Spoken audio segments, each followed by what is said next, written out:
یەکێکی کە لەم کتێبانە کە دیسان قیاداتی خوان طبعا زۆر احتیمامی بەسیرە داوە هەروەکو ێستا ناوم بردن یعنی شەش حوتێکم ناوبردن یەکێکی کە لەوانە منیر غەضبانە ڕەحمەتی خوای لەبێ کە بە خزمەتی گەیشتون لە پاکستان پیاوێکی محتەرەم و هادی الطبع و تەلەبەی سەید قوتب بوو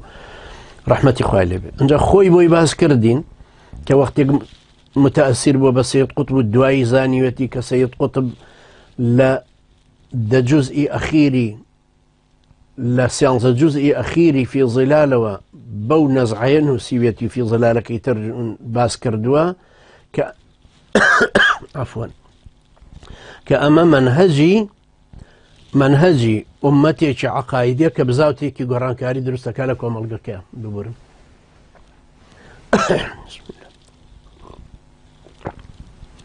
الحمد لله باس لما أكاتوا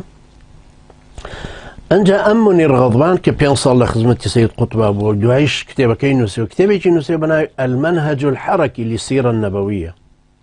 سي مجلدة بس لمنهج حركتي بيغمرك عليه الصلاة والسلام بون منباز لا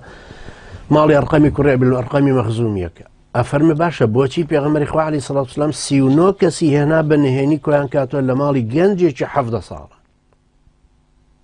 كأرقام كرة بالأرقام مخزومية لعشيرتي مخزومش عشيرتي خالد كري وليد كتاكو بالصل دجاتي بيغمري شانكر عليه الصلاة والسلام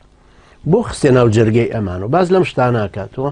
أسلوبك زور جوانا الدعاء كتابي كينو المنهج التربوي للسيرة النبوي أوش طبعا أسلوبك تيجي التربوية باعتبار قياداتي إخوان شنكا پروردين لأساسا هر يشغلن قياداتاني كناوم بردن لسعيد حوا ولا صلابي ولا أمبياو برزش منير الغضبان هميان تركيزا لسر أم شوية كردوتوا